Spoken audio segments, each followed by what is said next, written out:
حضرت ابا عبداللہ امام جعفر ابن محمد الصادق علیہ السلام نے فرمایا، جب ایک صحابی نے ان سے پوچھا کہ ابن رسول اللہ، میں رزق کو اپنی طرف کیسے متوجہ کروں، یعنی کیا ایسا کام کروں کہ رزق خود میری طرف متوجہ ہو جائے، یعنی میری طرف آنا شروع ہو جائے، مجھے دیکھے اور میری طرف آنا شروع ہو جائے، یعنی میں رزق کی کثرت اور برکت کیسے طلب کروں؟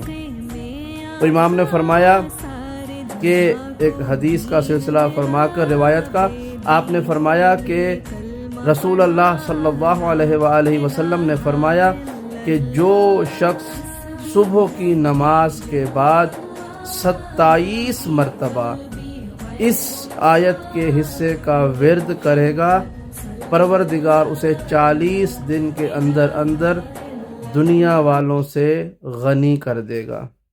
یعنی 40 دن تک جو شخص صبح کی نماز کے فوراً بعد بغیر کسی سے کلام کیے، بغیر اپنی جگہ سے اٹھے، تسبیح سیدہ سلام اللہ علیہ پڑھنے کے بعد 27 مرتبہ یہ آیت کا حصہ پڑھے تو پروردگار اسے اتنا رزق دے دے گا کہ وہ دنیا والوں سے مستغنی ہو جائے گا۔ اور وہ کیا آیت کا حصہ ہے؟ بسم اللہ الرحمن الرحیم، ان اللہ هو الرزاق ذو القوۃ المتین۔ اس حصے کو آپ نے، اس آیت کے حصے کو آپ نے 27 مرتبہ پڑھنا ہے فجر کی نماز کے بعد۔ جب آپ یہ پڑھیں گے 40 دن ابھی ختم نہیں ہوئے ہوں گے کہ رزق آپ کی طرف فراوانی سے آئے گا۔